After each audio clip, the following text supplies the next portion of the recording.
দেশটা আমাদের, দেশটা হিন্দু এবং মুসলিম একই সঙ্গে, দুজনের।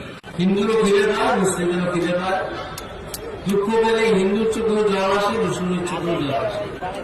কাজের প্রয়োজন হিন্দুরও হয়, মুসলিমেরও হয়। মুসলিমরা ভারতীয় এবং ভারতীয় সংস্কৃতি মেনেই তারা চলে। হিন্দু মুসলিম ভাগ করে কিন্তু আসলে কোন উন্নয়নে মানুষের লাভ হয়, খাদ্য বস্ত্র বাসস্থান।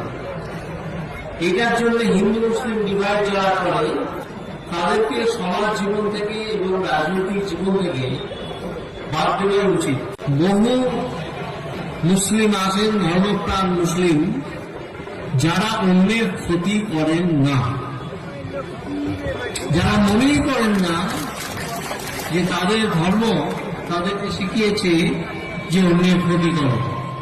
সিগারেট কিনতে যেতাম একটা দোকানে, যে দোকানের মালিক ছিলেন মুসলিম। তিনি দোকানে বসে থাকতেন, মাথায় ফেস টুপি, থুতনিতে ছোট দাড়ি। আমি রোজ গিয়ে তাকে টাকাটা দিতাম, কিন্তু তিনি টাকাটা হাতে নিতেন না। তিনি বলতেন টাকাটা ওইখানে রাখেন, তো আমি সেখানে রাখতাম।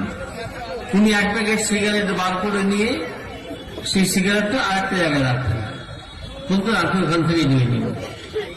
তো এরকম দিনের পর দিন ঘটার পরে আমি একদিন তাকে জিজ্ঞেস করলাম যে আপনি এটা করেন কেন? আপনি তো টাকাটা নিচ্ছেন এবং সিগারেটটা দিচ্ছেন।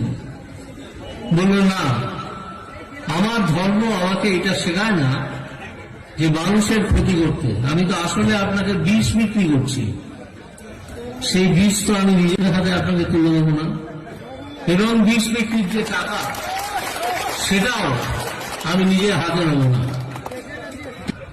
একজন ধর্মপ্রাণ মুসলিম এইরকমই মানুষ, তারা কখনো অন্যদের ক্ষতি করার জন্য উগ্রবাদী হয়ে ওঠেন না।